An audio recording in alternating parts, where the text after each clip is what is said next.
അമിത്ഷായുടെ സമ്മർദ്ദം. തെരഞ്ഞെടുപ്പ് കമ്മീഷൻ കളി തുടങ്ങിയിരിക്കുന്നു.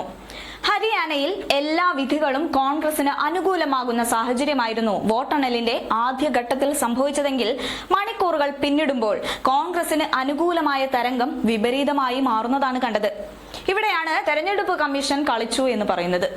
ഏത് അർത്ഥത്തിൽ നോക്കിയാലും ഹരിയാനയിൽ BJPക്ക് മൂന്നാം ഊഴമില്ല എന്ന് പറയുന്നിടത്താണിപ്പോൾ BJP വിജയിച്ചു കയറുന്നത്.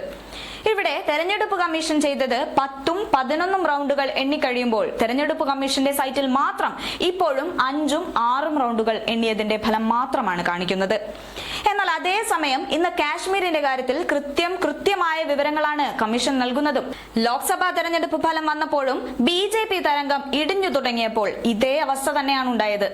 അതുപോലെ കോൺഗ്രസ് ഉയർന്നു വരാനുള്ള സാധ്യതകൾ മുന്നിൽ വന്നു നിൽക്കുമ്പോൾ തെരഞ്ഞെടുപ്പ് ഫലത്തെ വൈകിപ്പിക്കുക എന്നുള്ള സൈക്കോളജിക്കൽ മൂവ് ആണിപ്പോൾ തെരഞ്ഞെടുപ്പ് കമ്മീഷൻ മുന്നോട്ട് വെക്കുന്നത്.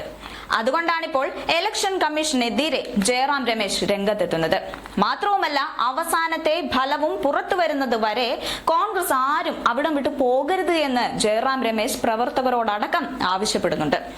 അന്തിമ വിജയം കോൺഗ്രസിന് തന്നെയാണ്. അതുകൊണ്ട് ആ വോട്ടെണ്ണൽ കേന്ദ്രത്തിൽ തുടരണമെന്ന് തന്നെയാണ് അദ്ദേഹം ആവശ്യപ്പെടുന്നത്.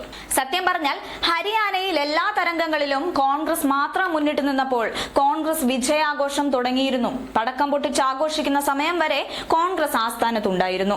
പക്ഷേ പെട്ടെന്നാണ് കാര്യങ്ങൾ മാറി മറിഞ്ഞത്.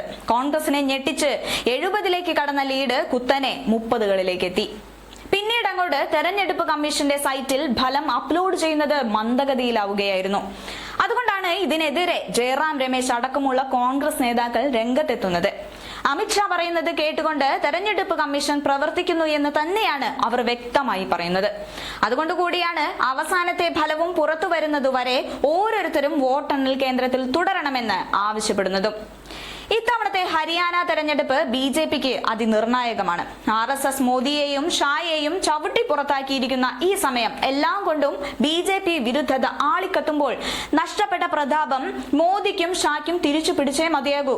അതുകൊണ്ട് അവർ എന്ത് കളിയും കളിക്കും.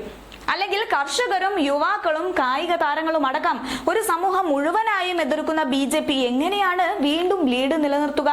ആ ചോദ്യം ഓരോ സാധാരണക്കാരന്റെയും ഉള്ളിലുണ്ട്. അവിടെ തെരഞ്ഞെടുപ്പ് കമ്മീഷൻ മറ്റാർക്കെങ്കിലും വേണ്ടി ഒത്താശ പാടുന്നുണ്ടെങ്കിൽ ഉറപ്പാണ് അത് മോദിയെ സഹായിക്കാനാണ്.